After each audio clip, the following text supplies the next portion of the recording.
ದೇವರ ಪರಿಶುದ್ಧ ನಾಮಕ್ಕೆ ಸ್ತೋತ್ರವಾಗಲಿ. ದೇವರು ಇದನ್ನ ನಮ್ಗೆ ಏನೋ ಒಂದು ವಿಷಯವನ್ನ ತಿಳಿಸ್ಕೊಡ್ಲಿಕ್ಕಿದ್ದಾರೆ ಅಂತಂದ್ರೆ, ಎಕ್ಸ್ಪ್ಲೋರ್ ದ ಸ್ಪಿರಿಟ್. ಆತ್ಮನನ್ನ ನಾವು ಏನ್ ಮಾಡ್ಬೇಕಂತ ಅನುಭವದಿಂದ ನೋಡ್ಬೇಕು ಎಂಬುದಾಗಿ ಒಂದು ವಾಕ್ಯವನ್ನ ನಾವು ತೆಗೆದುಕೊಳ್ಳೋಣ. ಯೋಹನ್ನು ಬರೆದ ಸುವಾರ್ತೆ 3ನೇ ಅಧ್ಯಾಯ 3ನೇ ವಚನವನ್ನ ಒಂದು ಸಾರಿ ನಾವು ಓದಿಕೊಳ್ಳೋಣ.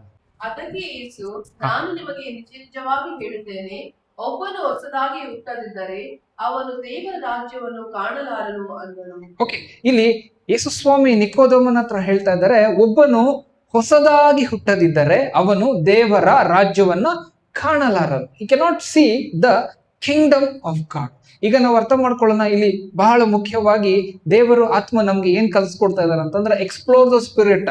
ದೇವರ ಆತ್ಮನನ್ನ ನಾವು ಅನುಭವದಿಂದ ನಾವು ತಿಳಿದುಕೊಳ್ಬೇಕು ಎಂಬುದಾಗಿ. ಈ ಒಂದು ಸಮಯದಲ್ಲಿ ಇದನ್ನ ನಾನು ಎಷ್ಟು ಆದಷ್ಟು ಒಂದು ಸುಲಭದ ರೀತಿಯಲ್ಲಿ ನಾವು ಅರ್ಥ ಮಾಡ್ಕೊಡ್ಲಿಕ್ಕೆ ನಾವು ಹೋಗೋಣ. ಯಾಕೆ ಅಂತಂದ್ರೆ, ಎಷ್ಟು ಒಂದು ಸುಲಭವಾಗಿ ನಮ್ಗೆ ಅರ್ಥವಾಗ್ತದೆ ಅಷ್ಟು ಒಂದು ನೀಟಾಗಿ ಅದು ನಮ್ಮ ಜೀವಿತದಲ್ಲಿ ಕಾರ್ಯ ಮಾಡ್ತದೆ ಅಂತ. ಯಾಕೆಂದ್ರೆ ನಮ್ಗೆ ಅರ್ಥ ಆದ್ರೆ ತಾನೆ ಅದು ನಮ್ಗೆ ನಮ್ಮ ಜೀವಿತದಲ್ಲಿ ಕಾರ್ಯ ಮಾಡ್ತದೆ. ಯಾಕೆ ನಮ್ಗೆ ಅರ್ಥ ಆಗ್ಲಿಲ್ಲ ಅಂದ್ರೆ ಏನಾಗುತ್ತೆ, ನಮ್ಗೆ ಕಷ್ಟ ಆಗ್ತದೆ. ಗ್ರಹಿಸ್ಲಿಕ್ಕೆ ಕಷ್ಟ ಆದಾಗೆ ನಾವ್ ಏನ್ ಮಾಡ್ತೀವಂತೆ, ಅದನ್ನ ಇಗ್ನೋರ್ ಮಾಡಕ್ ಸ್ಟಾರ್ಟ್ ಮಾಡ್ತೇವೆ. ಯಾವಾಗ ಅದನ್ನ ನಾವು ಇಗ್ನೋರ್ ಮಾಡಕ್ ಸ್ಟಾರ್ಟ್ ಮಾಡ್ತೇವೆ, ಅದನ್ನ ಮರೆತು ನಾವು ಹೋಗ್ತೇವೆ ಅಂತ, ನಾವು ಕೈ ಬಿಟ್ಟು ಬಿಡ್ತೇವೆ. ಆ ರೀತಿಯಲ್ಲಿ ಎಷ್ಟು ಸುಲಭವಾಗಿ ಅದನ್ನ ನಾವು ತೆಗೆದುಕೊಳ್ತೇವೋ ಅಷ್ಟು ಸುಲಭವಾಗಿ ಅದು ನಮ್ಮ ಜೀವಿತದಲ್ಲಿ ಕಾರ್ಯ ಮಾಡ್ತದಂತೆ. ಈಗ ಒಂದು ಎಕ್ಸಾಂಪಲ್ ಹೇಳಬೇಕು, ನಮ್ಗೆ ತುಂಬಾ ಬಾಯಾರಿಕೆ ಆಗಿದೆ, ನೀವು ಕಷ್ಟಪಟ್ಟು ನೀರು ಕುಡಿತೀರಾ? ಹೇಗ್ ಕುಡಿತೀರಾ? ಬೇಗ ಬೇಗ ನೀರು ಕುಡಿತೀರಾ. ಈಗ ಬೇಸಿಗೆ ಕಾಲ ಇರೋದ್ರಿಂದ ನೀರು ಕುಡಿಯುವಾಗ ನಮ್ಗೆ ಏನಂತೆ ಒಂದು ಸ್ಯಾಟಿಸ್ಫ್ಯಾಕ್ಷನ್ ಸಿಕ್ಕಂತೆ. ನೀರು ಕುಡಿದಾಗ ನಮ್ಗೆ ದಾಹ ತೀರ್ತದೆ, ನಮ್ಗೆ ಒಂದು ತೃಪ್ತಿ ಆಗ್ತದೆ. ಅದೇ ರೀತಿಯಲ್ಲಿ ದೇವರ ಆತ್ಮನ ವಿಚಾರಗಳನ್ನ ನಾವು ಕಲಿಯುವಾಗ ನಾವು ಹೇಗೆ ಕಲಿಬೇಕಂತಂದ್ರೆ, ಒಂದು ದಾಹದಿಂದ ನಾವು ಕಲಿಬೇಕಾಗ್ತದೆ. ಮತ್ತು ನಾವು ಕಲಿತಿರುವಂತದ್ದು ಎಷ್ಟು ಸುಲಭವಾಗಿ ಅರ್ಥ ಮಾಡ್ಕೊಳ್ತೇವೋ ಅಷ್ಟು ಸುಲಭವಾಗಿ ಅದು ನಮ್ಮ ಜೀವಿತದಲ್ಲಿ ಏನ್ ಮಾಡ್ತೇವೆ ಅಂತ ನಾವು ಅಳವಡಿಸ್ಕೊಳ್ತೇವೆ ಅಂತ. ಈಗ ದೇವರ ಆತ್ಮನು ನಮ್ಗೆ ಏನ್ ಕಲಿಸ್ತಾ ಇದ್ದಾರೆ ಅಂತಂದ್ರೆ, ನಾವು ದೇವರ ಆತ್ಮನನ್ನ ನಾವು ಹೇಗೆ ತಿಳಿದುಕೊಳ್ಬೇಕು ಎಂಬುದಾಗಿ. ಹಾಲೆಲೂಯ. ಒಂದು ವಿಚಾರ ಅರ್ಥ ಮಾಡ್ಕೊಳ್ಬೇಕು, ದೇವರ ಆತ್ಮನು ನಮ್ಮ ಒಳಗಡೆ ಕಾರ್ಯ ಮಾಡ್ತಾ ಇದ್ದಾನೆ. ಹಾಲೆಲೂಯ. ದೇವರ ಆತ್ಮನು ನಮ್ಮ ಒಳಗಡೆ ಇರುವಾಗಲೇ ಆತನು ನಮ್ಗೆ ಆತನ ವಾಕ್ಯವನ್ನ ಸ್ಪಷ್ಟತೆಯಲ್ಲಿ ಕರೆಕ್ಟ್ ಆಗಿ ಹೇಳ್ಕೊಡುವಂಥವ್ರು ದೇವರ ಆತ್ಮನು. ನಮ್ಮ ಒಳಗಡೆ ದೇವರಾತ್ಮನು ಇಲ್ಲ ಅಂತ ಅಂದ್ರೆ ನಮ್ಗೆ ಅರ್ಥ ಆಗಲ್ಲ ನಾವು ಏನನ್ನ ಕಲ್ತ್ಕೊಳ್ತಾ ಇದ್ದೇವೆ, ಏನನ್ನ ನಾವು ಏನ್ ಮಾಡ್ತಾ ಇದ್ದೇವೆ ಅಂತ. ಈ ಒಂದು ದಿನ ನಾವು ಏನನ್ನ ಕೇಳ್ತಾ ಇದ್ದೇವೆ ನಮ್ಗೆ ಗೊತ್ತಾಗಲ್ಲ. ಯಾಕೆ? ನಮ್ಮ ಒಳಗಡೆ ದೇವರಾತ್ಮನ ಇಲ್ಲ ಅಂದ್ರೆ ನಮ್ಗೆ ಗೊತ್ತಾಗಲ್ಲ. ಆದ್ರೆ 101% ಯಾರ್ಯಾರು ಯೇಸು ಸ್ವಾಮಿಯನ್ನ ಕರ್ತನು ಎಂದು ಅಂಗೀಕಾರ ಮಾಡಿದಾರೋ ಅವ್ರ ಒಳಗಡೆ ದೇವರಾತ್ಮನ ಇದ್ದಾರೆ. Hallelujah, hallelujah. ಯಾರಿದಾರಂತೆ?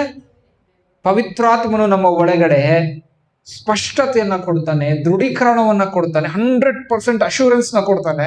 ಯೇಸು ಸ್ವಾಮಿ ಯಾರು ಅಂತ ಹೇಳ್ಬಿಟ್ಟು ಈ ಲೋಕದ ಜನರಿಗೆ ಯೇಸು ಸ್ವಾಮಿ ಎಲ್ಲಾ ದೇವರುಗಳಲ್ಲಿ ಒಬ್ರು, ಯಾರೋ ಒಬ್ರು, ಈ ಲೋಕದಲ್ಲಿ ಒಂದು ಮನುಷ್ಯ ಅಷ್ಟೇ. ಆದ್ರೆ ಯೇಸು ಸ್ವಾಮಿಯನ್ನ ನಂಬಿದ ಆತನ ಕರ್ತನು ಅಂತ ಅಂಗೀಕಾರ ಮಾಡುವಂತ ನಮ್ಗೇನಂತೆ ದೇವರಾತ್ಮನು ಒಳಗಡೆ ಒಂದು ಏನಂತೆ ದೃಢವಾದ ನಂಬಿಕೆಯನ್ನ ಕೊಟ್ಟಿದ್ದಾರೆ. ಈ ಸ್ವಾಮಿನೇ ದೇವರು, ಅವರ ಒಬ್ಬರೇ ದೇವರು, ಅವರ ಬಿಟ್ರೆ ದೇವರೇ ಇಲ್ಲ, ಅವರೇ ಸೃಷ್ಟಿಕರ್ತನು, ಮಾನವನ ಪಾಪವನ್ನ ವಿಮೋಚನೆ ಮಾಡಿದಂಥವ್ರು ಎಂಬುದಾಗಿ ನಮ್ಮ ಒಳಗಡೆ ಸ್ಪಷ್ಟತೆಯನ್ನ ಕೊಡುವಂಥದ್ದೇ ಪವಿತ್ರಾತ್ಮ. ಹಾಲೆಲೂಯ. ಈಗ ಹೇಳ್ರಿ, ನಮ್ಮ ಒಳಗಡೆ ಯಾರಿದ್ದಾರೆ?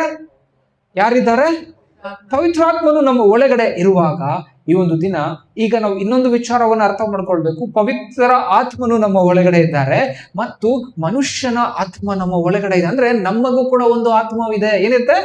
ನಮಗೂ ಕೂಡ ಒಂದು ಆತ್ಮವಿದೆ. ಹಾಲೆಲೂಯ. ಒಂದು ವಾಕ್ಯವನ್ನು ಓದ್ಕೊಳ್ಳೋಣ. ಪ್ರಸಂಗಿ 12ನೇ ಅಧ್ಯಾಯ 7ನೇ ವಚನ. ಮಣ್ಣು ಭೂಮಿಗೆ ಸೇರಿ ಇದ್ದ ಹಾಗಾಗುವುದು, ಆತ್ಮವು ತನ್ನನ್ನು ದಯಪಾಲಿಸಿದ ದೇವರ ಬಳಿಗೆ ಸೇರುವುದು. ಓಕೆ, ಇಲ್ಲಿ ನೋಡ್ರಿ, ಅರ್ಥ ಮಾಡ್ಕೊಳ್ರಿ. ಇರುವುದು ಹಳೆ ಉಡಂಬಡಿಕೆಯಲ್ಲಿ ಕೂಡ ಆತ್ಮನ ಬಗ್ಗೆ ಹೇಳ್ತಾ ಇದ್ದಾರೆ. ಎಲ್ಲ ಏನಂತ ಹೇಳ್ತಾ ಇದ್ದಾರೆ?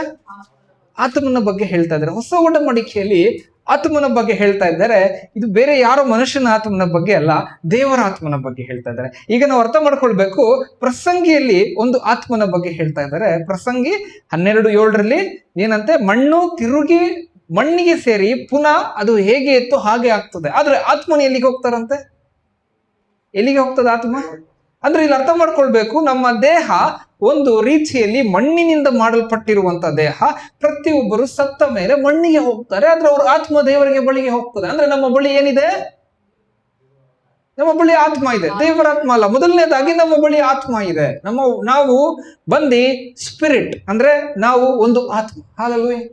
ಫಸ್ಟ್ ನಾವು ಹಾಗೆ ಎಲ್ಲ ಒಂದು ಪ್ರಾಣಿಗಳು ಹುಟ್ಟುವಾಗ ಎಲ್ಲ ನಾವು ದೇವರ ಒಂದು ತಾಯಿಯ ಗರ್ಭದಲ್ಲಿ ಇರುವಾಗ ದೇವರು ಆತ್ಮದಿಂದ ನಮ್ಮನ್ನು ತುಂಬಿಸಿದ್ದಾರೆ. ಹಾಲೆಲೂಯ. ಅದಕ್ಕೆ ಕೀರ್ತನೆಗಾರನು ದಾವೀದನು ಈ ರೀತಿಯಲ್ಲಿ ಹೇಳ್ತಾನೆ, ನನ್ನ ತಾಯಿಯ ಗರ್ಭದಲ್ಲಿ ರಚಿಸಲ್ಪಡುವುದಕ್ಕಿಂತ ಮುಂಚೆ ನಿನ್ನ ಕಣ್ಣುಗಳು ನನ್ನನ್ನು ನೋಡಿದವು ಅಂತ. ಏನಂತೆ? ಇದೆಲ್ಲ ವಾಕ್ಯಗಳಿದೆ. ಕೀರ್ತನೆ 139 ಬರುತ್ತದೆ. ಏನಂತೆ? ನಿನ್ನ ಕಣ್ಣುಗಳು ನನ್ನನ್ನು ನೋಡ್ತು. ಯಾವಾಗ ಅಂತೆ? ಅವನು ಒಂದು ತಾಯಿಯ ಗರ್ಭದಲ್ಲಿ ರಚಿಸಲ್ಪಡುವುದಕ್ಕಿಂತ ಮುಂಚೆ. ಅಂದ್ರೆ ಇನ್ನೊಂದು ಕಡೆ ಇನ್ನೊಂದು ವಾಕ್ಯ ಹೇಳ್ತದೆ. ಏನಂತ ಅಂದ್ರೆ, ಒಂದು ಸೀಕ್ರೆಟ್ ಪ್ಲೇಸ್ ನಲ್ಲಿ ನಾನು ಇನ್ನ ಮೋಲ್ಡ್ ಆಗುವಾಗಲೇ ದೇವರ ಕಣ್ಣು ನನ್ನನ್ನು ನೋಡಿತು. ಏನಂತ? ಯಾವ ಕಣ್ಣಂತೆ? ದೇವರ ಕಣ್ಣು. ಅದೇ ಪ್ರಸಂಗ 11ನೇ ಅಧ್ಯಾಯ 5ನೇ ವಚನ ಒಂದು ಸಾರಿ ಓದ್ತೀರಾ? ಏನಿದೆ ನೋಡ್ರಿ.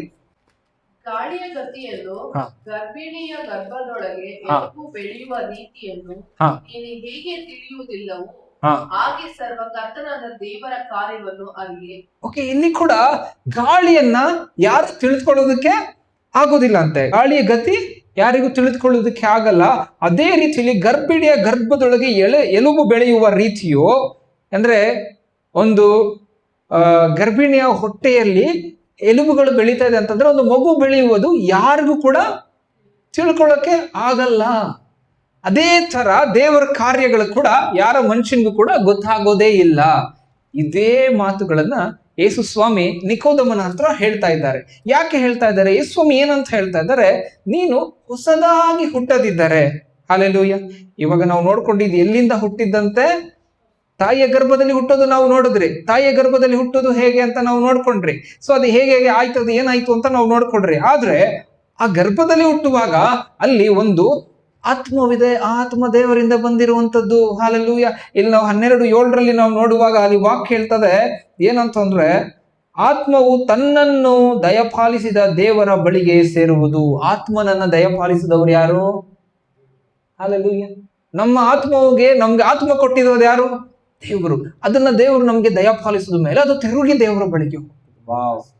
ಅಂದ್ರೆ ಆತ್ಮನ ದಯಪಾಲಿಸಿದ ದೇವರು ಅಂದ್ರೆ ನನ್ನ ಆತ್ಮ, ಸ್ಪಿರಿಟ್. ಓಕೆ, ನನ್ನ ಸ್ಪಿರಿಟ್. ಈಗ ದೇವರ ಆತ್ಮನನ್ನು ದಯಪಾಲಿಸಿದಾಗ ನಾನು ಇಲ್ಲಿ ಬಂದಿರುವಾಗ ನನಗೆ ಒಂದು ಜಾಗ ಬೇಕು ಹೊರಗಡೆ ಬರುವುದಕ್ಕಾಗಿ. ಅದು ತಾಯಿಯ ಗರ್ಭ. ಅದು ಒಂದು ಮನುಷ್ಯನಾಗಿ ಬಂದಿದ್ದೇನೆ. ಇದನ್ನ ನಾನು ನೀನು ಪ್ರತಿಯೊಬ್ರು ಕೂಡ ತಾಯಿಯ ಗರ್ಭದಿಂದ ಬಂದಿದ್ದೇವೆ. ಆದ್ರೆ ದೇವರು ನಮ್ಮನ್ನ ಆತ್ಮನನ್ನಾಗಿ ಮಾಡಿ ತಾಯಿಯ ಗರ್ಭದಲ್ಲಿ ನಮ್ಮನ್ನ ಮಾಡುವಾಗ ನಮ್ಮ ಪ್ರತಿ ಒಬ್ಬರಿಗೂ ಕೂಡ ಒಂದೊಂದು ಆಲೋಚನೆಗಳನ್ನ ಇಟ್ಟಿದ್ದಾನೆ, ಒಂದೊಂದು ವಿಶೇಷವಾದಂತ ಕಾರ್ಯಗಳನ್ನ ಇಟ್ಟಿದ್ದಾನೆ. ನಮ್ಮ ಒಳಗಡೆ ಇರುವಂತಹ ಒಂದು ಆತ್ಮದ ಒಂದು ಕಾರ್ಯ ಎಂಥದ್ದು ಅಂತಂದ್ರೆ ಅದು ಇಡೀ ಲೋಕವನ್ನ ಮೀರಿಸುವಂಥದ್ದಾಗಿದೆ. ಪ್ರತಿ ಒಂದೊಂದು ವಿಚಾರಗಳನ್ನ ಎಲ್ಲವನ್ನ ಒಡೆದು ಮುಂದಕ್ಕೆ ಹೋಗುವಂತ ಆತ್ಮದ ಶಕ್ತಿ ದೇವರು ನಮ್ಮ ಒಳಗಡೆ ಕೊಟ್ಟಿದ್ದಾರೆ. ಹಲ್ಲೆಲೂಯಾ. ಇದು ಹೇಗೆ ಹೊರಗಡೆ ಬರ್ತದೆ ಅಂತಂದ್ರೆ, when you explore the spirit, ಯಾವಾಗ ನೀವು ಆತ್ಮನನ್ನ ನೀವು ಅರ್ಥ ಮಾಡ್ಕೊಳ್ತೀರಾ, ಆತನನ್ನ ನೀವು ಅನುಭವಿಸ್ತೀರಾ, ಆತನನ್ನ ನೀವು ಅನುಭವದಿಂದ ನೋಡ್ತೀರಾ, ಆತನ ನೀವು ಏನಂತಾರೆ ಒಂದು ಡಿಸ್ಕವರ್ ಮಾಡ್ತೀರಾ, ಅವಾಗ ನಿಮ್ಗೆ ಗೊತ್ತಾಗ್ತದೆ ನೀವು ಈ ಶಾರೀರದಲ್ಲಿ ಇಲ್ಲಿಂದ ಅಲ್ಲಿ ಹೋಗುವುದಕ್ಕಾಗಿ ಸೃಷ್ಟಿ ಮಾಡಿಸಲ್ಪಟ್ಟವರಲ್ಲ. ನೀವು ಇಲ್ಲಿಂದ ಪ್ರಾರ್ಥನೆಯಲ್ಲಿ ಪರಲೋಕಕ್ಕೆ ಹೋಗುವುದಕ್ಕಾಗಿ, ಪ್ರಾರ್ಥನೆಯಲ್ಲಿ ನಿಮ್ಮ ತೊಡೆಗೋಡೆಗಳನ್ನು ಮುರಿಯುವುದಕ್ಕಾಗಿ, ಪ್ರಾರ್ಥನೆಯಲ್ಲಿ ಆತ್ಮದಲ್ಲಿ ನೀವು ಎಲ್ಲ ವಿಚಾರದಲ್ಲಿ ಜಯವನ್ನು ತೆಗೆದುಕೊಳ್ಳುವುದಕ್ಕಾಗಿ ದೇವರು ನಿಮ್ಮನ್ನ ಆತ್ಮದಲ್ಲಿ ಸೃಷ್ಟಿ ಮಾಡಿದ್ದಾರೆ. ಹಲ್ಲೆಲೂಯ. ಅದಕ್ಕೆ ಈ ಒಂದು ದಿನ ದೇವರು ನಮ್ಗೆ ಏನು ವಾಕ್ಯವನ್ನ ಕೊಡ್ತಾ ಇದ್ದಾರೆ ಅಂತಂದ್ರೆ, ನೀನು ಒಂದು ಆತ್ಮದಾಗಿದ್ಯಾ. ಹಲ್ಲೆಲೂಯ.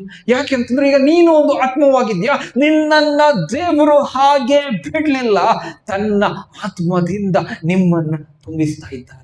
Hallelujah, hallelujah. ಒಂದು ಮಗು ಹುಟ್ಟಿದ ತಕ್ಷಣನೇ ಕೂಡ ಎಲ್ಲಿರ್ತದಂತೆ? ತಾಯಿಯ ಬಳಿ ಇರ್ತದೆ. ಯಾಕೆ? ತಾಯಿನೇ ನೋಡ್ಕೊಳ್ಬೇಕು. 3 ತಿಂಗಳು 6 ತಿಂಗಳು 1 ವರ್ಷ ತಾಯಿನ ಬಿಟ್ಟು ಮಗು ಬರುವುದಿಲ್ಲ. ಆ ರೀತಿಯಲ್ಲಿ ನಾವು ಆತ್ಮದಲ್ಲಿ ಹುಟ್ಟಿದ ತಕ್ಷಣ ಕೂಡ ನಾವು ದೇವರ ಆತ್ಮನೊಟ್ಟಿಗೆ ಒಂದಾಗಿರ್ತೇವೆ. ಪ್ರತಿನಿತ್ಯ ಎಲ್ಲಿ ಹೋದ್ರು, ಎಲ್ಲಿ ಕುಂತ್ರು, ಎಲ್ಲಿ ಏನೇ ಮಾಡ್ರು ಕೂಡ ಪವಿತ್ರಾತ್ಮ ನಮ್ಮ ಹತ್ರ ಮಾತಾಡ್ತಾ ಇದ್ದಾರೆ. ನಮ್ಮ ಹತ್ರ ಕಲಿಯುವಂತ ಆಸಕ್ತಿ ಜಾಸ್ತಿ ಇರ್ತದೆ. ಅದಕ್ಕೆ ನಾವು ಎಲ್ಲಿಂದ ಹುಟ್ಟಿದವರು? ಆತ್ಮದಿಂದ ಹುಟ್ಟಿದವರು. ಹಾಲೆಲೂಯ. ಈಗ ಸ್ಪಷ್ಟತೆಯಲ್ಲಿ ಕ್ಲೀನ್ ಆಗಿ ಅರ್ಥ ಮಾಡ್ಕೊಳ್ರಿ, ನಾವು ಒಂದು ಆತ್ಮವಾಗಿದ್ದೇವೆ. Hallelujah, hallelujah. ನಾವು ಏನಾಗಿದ್ದೇವಂತೆ? ನಾವು ಒಂದು ಆತ್ಮವಾಗಿದ್ದೇವೆ. ಈ ದಿನ ದೇವರ ವಾಕ್ಯ ಹೇಳ್ತದೆ, ಯಾರ್ಯಾರು ಕರ್ತನ ಆತ್ಮನೊಂದಿಗೆ ಜೋಡಿಸಲ್ಪಟ್ಟಿದ್ದಾರೋ ಅವರು ಕರ್ತನೊಂದಿಗೆ ಒಂದೇ ಆಗಿದ್ದಾರೆ ಅಂತ. ಏನಂತೆ? whoever is connected to the Lord is one in spirit ಅಂತ ದೇವರ ವಾಕ್ಯ ಹೇಳ್ತದೆ. ಏನಂತ ಹೇಳಿ ಅರ್ಥ ಮಾಡ್ಕೊಳ್ಬಹುದು ನಾವು? whoever is connected to the Lord is one in the spirit. ಈಗ ನಾವು ಹಾಗೆ ಮುಂದಕ್ಕೆ ನಾವು ಹೋಗೋಣ. ಬಹಳ ಮುಖ್ಯವಾಗಿ ಗಮನವಿಟ್ಟು ಕೇಳ್ರಿ. ಈಗ ಯಾರ್ಯಾರು ಮಾತಾಡ್ತಾ ಇದ್ದಾರೆ ಅಂತಂದ್ರೆ, ಯೋಹಾನನು 3ನೇ ಅಧ್ಯಾಯ 3ನೇ ವಚನದಲ್ಲಿ ನೋಡುವಾಗ ಯೇಸು ಸ್ವಾಮಿ ನಿಕೋದವನು ಮಾತಾಡ್ತಾ ಇದ್ದಾರೆ. ಯಾರ್ಯಾರು ಮಾತಾಡ್ತಾ ಇದ್ದಾರೆ? ಯೇಸು ಸ್ವಾಮಿ ಮತ್ತು ನಿಕೋದಮನು. ಈ ನಿಕೋದಮನು ಯಾರು? ಜೂವಿಶ್ ಲೀಡರಾ? Okay, religious leader. Okay, Pharisee. ಓಕೆನಾ, ಫ್ಯಾರಸಿ ಇವನು. ಓಕೆನೆ, ಫರಿಸಾಯರಲ್ಲಿ ಯಹೂದ್ಯರ ಹಿರಿಯ ಸಭೆಯವನಾದ ನಿಕೋದಮನ್ ಎಂಬ ಮನುಷ್ಯನು ಬಂದನು. Teacher. Okay, religious leader, Pharisee. ಇವನು ಫರಿಸಾಯವನು. ಓಕೆನಾ, ಈಗ ನಾವು ಅರ್ಥ ಮಾಡ್ಕೊಳ್ಳೋಣ.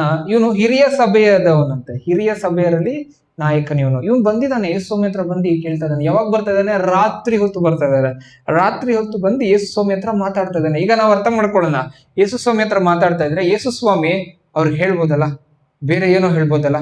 ಯೇಸು ಸ್ವಾಮಿ ಹೆಂಗ್ ಮಾತಾಡ್ತಾ ಇದಾರೆ ಅಂದ್ರೆ, ಒಂದ್ ಹೇಳಿದ್ರೆ ಯೇಸು ಸ್ವಾಮಿ ಉಲ್ಟಾ ಹೇಳೋದು ಅವ್ನಿಗೆ ಅರ್ಥನೇ ಆಗ್ತಲ್ಲ. ಏನಪ್ಪ ನಾನೇನೋ ಕೇಳಿದ್ರೆ ಏನೋ ಹೇಳ್ತಾ ಇದಾರೆ. ಯಾಕೆ ಅಂತಂದ್ರೆ ಯೇಸು ಸ್ವಾಮಿಗೆ ಗೊತ್ತು, ನಾನು ಮಾತಾಡ್ತಾ ಇರುವಂತದ್ದು ನಾರ್ಮಲ್ ಯಾವುದೋ ಯಹೂದ್ಯರ ಒಂದು ವ್ಯಕ್ತಿ ಹತ್ರ ಅಲ್ಲ, ಹಿರಿಯ ಸಭೆಯದವನು ಫರಿಸಾಯನ ಹತ್ರ ಮಾತಾಡ್ತಾ ಇದ್ದೇನೆ. ಫರಿಸಾಯನ ಹತ್ರ ಹೆಂಗಂತ ಮಾತಾಡ್ಬೇಕು ಅಂತ ಯೇಸು ಸ್ವಾಮಿ ಗೊತ್ತು. ಹೆಂಗೆ ಅಂತಂದ್ರೆ ಅವನಿಗೆ ಆತ್ಮದ ವಿಚಾರದಾಗಿ ಹೇಳುದಾದ್ರೆ ಅವನಿಗೆ ಕನ್ಫ್ಯೂಸ್ ಆಗ್ತದೆ, ಆದ್ರೆ ಅವನಿಗೆ ಗೊತ್ತಾಗ್ತದೆ ನಾನು ಏನ್ ಹೇಳ್ತಾ ಇದ್ದೇನೆ. ಅಲ್ಲೆಲ್ಲೂಯ್ಯ. ಅದಕ್ಕೆ ಅವ್ನ್ ಏನೋ, ನೀನ್ ದೇವರಿಂದ ಬಂದ ಮನುಷ್ಯನು, ನೀನ್ ಒಳ್ಳೆ ಬದುಕು, ನನ್ಗೆ ಗೊತ್ತು ನೀನ್ ದೇವರ ಸಹಾಯದಿಂದಾನೇ ಇದೆಲ್ಲ ಮಾಡ್ತಾ ಇದ್ದೀನಿ. ಅದಕ್ಕೆ ಯೇಸು ಸ್ವಾಮಿ ಹೌದೌದು ಥ್ಯಾಂಕ್ ಯು ಸೋ ಮಚ್ ಅಂತ ಹೇಳಿಲ್ಲ. ಯೇಸು ಸ್ವಾಮಿ ಒಬ್ಬನು ಆತ್ಮದಿಂದ ಹೊಸದಾಗಿ ಹುಟ್ಟಬೇಕು ಅಂತ. ಅವನಿಗೆ ಇದೇಂಗ್ ಮಾಡ್ಲಿ ನಾನು? 4ನೇ ವಚನ ನಾವು ನೋಡುವಾಗ ಅವನು ಹೇಳ್ತಾನೆ, ಒಬ್ಬನು ಹುಟ್ಟಿದ ಮೇಲೆ ಮತ್ತೆ ತಾಯಿಯ ಗರ್ಭದೊಳಗಡೆ ಹೋಗಿ ಸೇರ್ಕೊಂಡು ಹುಟ್ಟುವುದಕ್ಕಾಗತ್ತಾ? ಇದು ಪಾಸಿಬಲ್ ಅಂತ ಹೇಳ್ಬಿಟ್ಟು ಅದಕ್ಕೆ ಸ್ವಾಮಿ ಇಮಿಡಿಯೇಟ್ ಆಗಿ 5ನೇ ವಚನದಲ್ಲಿ ಏನ್ ಹೇಳ್ತಾರೆ? ಅದಕ್ಕೆ ಯೇಸು, ನಾನು ನಿನಗೆ ನಿಜ ನಿಜವಾಗಿ ಹೇಳುತ್ತೇನೆ, ಒಬ್ಬನು ನೀರಿನಿಂದಲೂ ಆತ್ಮದಿಂದಲೂ ಹುಟ್ಟದಿದ್ದರೆ ದೇವರ ರಾಜ್ಯಕ್ಕೆ ಸೇರಲಾರನು. ಓಕೆ, ಒಬ್ಬನು ನೀರಿನಿಂದಲೋ ದೇವರ ಆತ್ಮನಿಂದಲೋ ಹೊಸದಾಗಿ ಹುಟ್ಟಿಲ್ಲ ಅಂತಂದ್ರೆ ದೇವರ ರಾಜ್ಯಕ್ಕೆ ಸೇರಲಾರನು. ಇಷ್ಟೊತ್ತು ಕಾಣಲಾರನು ಅಂತ ಹೇಳ್ತಾ ಇದ್ರು, ಈಗ ಸೇರಲಾರನು ಅಂತ ಹೇಳ್ತಾ ಇದ್ದಾರೆ. ಈಗ ನಾವು ಅರ್ಥ ಮಾಡ್ಕೊಳ್ಬೇಕು, ತಾಯಿಯ ಗರ್ಭದಲ್ಲಿ ಇರುವಾಗ ಕೂಡ ಅಲ್ಲಿ ಏನಿರ್ತದೆ ಅಂತ ವಾಟರ್ ಇರ್ತದೆ ಅಂತ ನಾವು ನೋಡ್ಕೊಳ್ಬಹುದಾಗಿದೆ. ಈ ವಿಚಾರಗಳು ನಾವು ಏನಕ್ಕೆ ಸ್ಪಷ್ಟತೆಯಾಗಿ ಹೇಳ್ತಾ ಇದ್ದೇವೆ ಅಂತಂದ್ರೆ, ಅನೇಕ ಜನರು ಅನೇಕ ಒಂದು ರಾಂಗ್ ಟೀಚಿಂಗ್ಸ್ ನ ತಗೊಂಡು ಬಂದು ಹಿಂಗಿದ್ರೇನೆ ರಕ್ಷಣೆ ಆಗುತ್ತೆ ಅಂತ ಹೇಳ್ತಾರೆ. ಪ್ರತಿ ಒಬ್ರಿಗೂ ಕೂಡ ನಾನು ಸ್ಪಷ್ಟವಾಗಿ ಹೇಳಲಿಕ್ಕೆ ಇಷ್ಟಪಡ್ತೇನೆ, ಯೇಸು ಸ್ವಾಮಿಯನ್ನ ಕರ್ತನೆಂದು ಬಾಯಿಂದ ಅರಿಕೆ ಮಾಡಿ ಹೃದಯದಿಂದ ನಂಬುವುದ್ರೆ ರಕ್ಷಣೆ. ಯೇಸು ಸ್ವಾಮಿ ದೇವರ ವಾಕ್ಯ ಇದು ಹೇಳಿದ ಮೇಲೆ ನಾವು ಅರ್ಥ ಮಾಡ್ಕೊಳ್ಬೇಕು, ಈಗ ನೀರಿನಿಂದ ಹೊಸದಾಗಿ ಹುಟ್ಟಬೇಕು, ಮತ್ತೆ ಇನ್ನೊಂದು ಕಡೆಯಿಂದ ಹೇಗೆ ಹುಟ್ಟಬೇಕಂತೆ? ಆತ್ಮದಿಂದ. Hallelujah, hallelujah. ಎಲ್ಲಿಂದ ಹುಟ್ಟಬೇಕಂತೆ? ನೀರಿನಿಂದ ಹುಟ್ಟಬೇಕು, ಆತ್ಮದಿಂದ ಹುಟ್ಟಬೇಕು. ಹಾಲೆಲೂಯ. ಈಗ ನಾವು ವಾಕ್ಯಕ್ಕೆ ಬರುವಂತವರಾಗೋಣ. ನೋಡ್ರಿ, ಎಕ್ಸ್ಪ್ಲೋರ್ ಅಂದ್ರೆ ನಾವು ಏನ್ ಮಾಡ್ಬೇಕಂತ ಈಗ ನಾವು ಕ್ಲೀನ್ ಆಗಿ ಅರ್ಥ ಮಾಡ್ಕೊಳ್ಳೋಣ. ಹೊಸ ಜಾಗಕ್ಕೆ ಅನೇಕ ಜನರು ಹೋಗುವುದನ್ನ ನಾವು ನೋಡ್ಕೊಳ್ಬಹುದಾಗಿದೆ. ಯಾಕೆ ಹೊಸ ಜಾಗಕ್ಕೆ ಹೋಗ್ತಾರೆ? ಏನ್ ಮಾಡಕ್ಕೆ? ಹೊಸ ಜಾಗಕ್ಕೆ ಹೋಗಿ ಎಕ್ಸ್ಪ್ಲೋರ್ ಮಾಡ್ತಾರೆ. ಏನ್ ಎಕ್ಸ್ಪ್ಲೋರ್ ಮಾಡ್ತಾರೆ? ಅಲ್ಲಿನ ನೇಚರ್ ಹೇಗಿದೆ, ಅಲ್ಲಿ ನೋಡುವಂತ ಒಂದು ವಿಷಯಗಳೇನಿದೆ. ಸಮುದ್ರಕ್ಕೆ ಹೋಗಿ ದೇವರ ಒಂದು ಕ್ರಿಯೇಷನ್ ನೋಡಿ, ಇಷ್ಟು ದೊಡ್ಡ ಸಮುದ್ರ ಅಂತ ಹೇಳ್ತಾರೆ. ಅದ್ರಲ್ಲಿ ಸ್ವಲ್ಪ ಬಿದ್ದಿ ಆಟ ಆಡ್ತಾರೆ, ಎಕ್ಸ್ಪ್ಲೋರ್ ಮಾಡ್ತಾರೆ, ಎಂಜಾಯ್ ಮಾಡ್ತಾರೆ. ದೊಡ್ಡ ದೊಡ್ಡ ಬೆಟ್ಟಗಳಿಗೆ ಹೋಗ್ತಾರೆ, ಬೆಟ್ಟಗಳನ್ನ ಹತ್ತುತ್ತಾರೆ, ಎಕ್ಸ್ಪ್ಲೋರ್ ಮಾಡ್ತಾರೆ.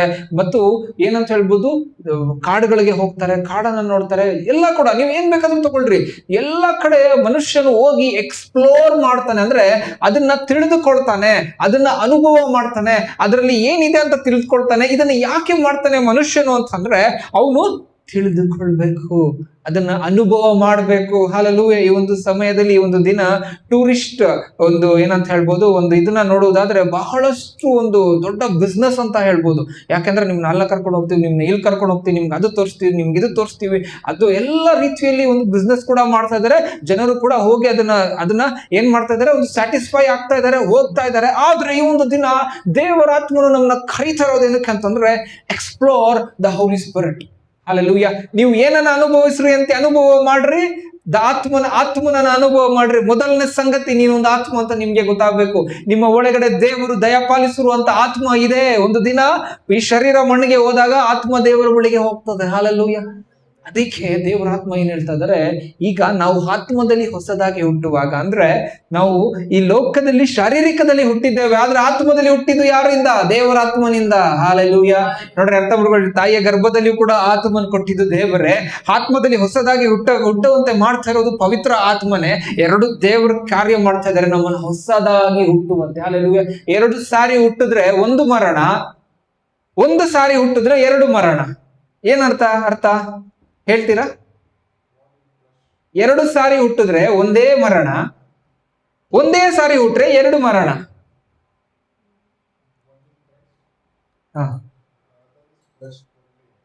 ಓಕೆ, 1 ಸಾರಿ ನಾವು ತಾಯಿಯ ಗರ್ಭದಿಂದ ಹುಟ್ಟುತ್ತೇವೆ, ಆದ್ರೆ 2ನೇ ಸಾರಿ ಆತ್ಮದಿಂದ ಹುಟ್ಟುವಾಗ ನಮ್ಗೆ 1 ಮರಣ. ಹೇಗೆ ಅಂತಂದ್ರೆ, ನಾವು ಶಾರೀರಿಕದಲ್ಲಿ ಸಾಯ್ತೇವೆ, ಆತ್ಮಿಕವಾಗಿ ಸಾಯುವುದಿಲ್ಲ.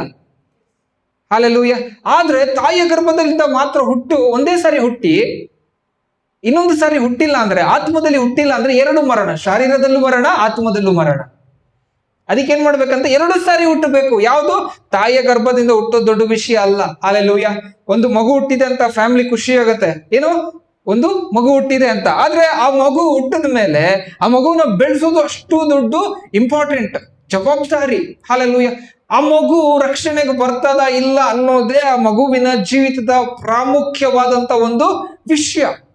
2ನೇ ಹುಟ್ಟು ಆಯ್ತಾ ಮಗುವಿಗೆ, ಆ ಮಗು 15, 16, 17 ವರ್ಷ ಆದ್ಮೇಲೆ 2ನೇ ಒಂದು ಸ್ಪಿರಿಟ್ ಬರ್ತ್ ಆಯ್ತಾ? ದೇವರನ್ನ ಕಂಡುಕೊಂಡ್ರ, ಯೇಸು ಸ್ವಾಮಿನ ಅಕ್ಸೆಪ್ಟ್ ಮಾಡಿದ್ರ? ಹಾಲೆಲೂಯ. ಈಗ ನಾವು ನೇರವಾಗಿ ನಾವು ಪಾಯಿಂಟ್ಗೆ ಬರೋಣ. Born again experience. ಓಕೆ, 2 ಸಾರಿ ಹುಟ್ಟಿದ ಮೇಲೆ ಏನಾಗ್ತದಂತೆ? ಮರಣ ಇಲ್ಲ. ಶಾರೀರಿಕವಾಗಿ 1 ದಿನ ಸಾಯಬಹುದು, ಆದ್ರೆ ಆತ್ಮಿಕವಾಗಿ ದೇವರ ಸಂಗಡ ಯಾವಾಗಲೂ ಇರ್ತೇವೆ ಅಂತ ಇದೇ ಸತ್ಯವೇದ ನಮ್ಗೆ ಬೋಧನೆ ಮಾಡ್ತಾ ಇರುವಂತದ್ದು. ಈಗ ನಾವು ನೇರವಾಗಿ ನಾವು ಪಾಯಿಂಟ್ಗೆ ಬರೋಣ. ಈಗ ದೇವರಾತ್ಮನು ಏನ್ ಹೇಳ್ತಾ ಇದ್ದಾನೆ, ಯೇಸು ಸ್ವಾಮಿ ಏನಂತ ಹೇಳ್ತಾ ಇದಾರೆ ಅಂತಂದ್ರೆ, ನೀನು ಹೇಗೆ ಹುಟ್ಟಬೇಕಂತೆ? ಆತ್ಮದಲ್ಲಿ ಹುಟ್ಟಬೇಕು. ಹಾಲೆಲೂಯ. ಆತ್ಮದಲ್ಲಿ ನೀನು ಹುಟ್ಟುವಾಗ ದೇವರ ರಾಜ್ಯವನ್ನ ನೀನು ನೋಡುತ್ತೀಯ, ದೇವರ ರಾಜ್ಯದಲ್ಲಿ ನೀನು ಸೇರುತ್ತೀಯ ಅಂತ. ಹಾಲೆಲೂಯ.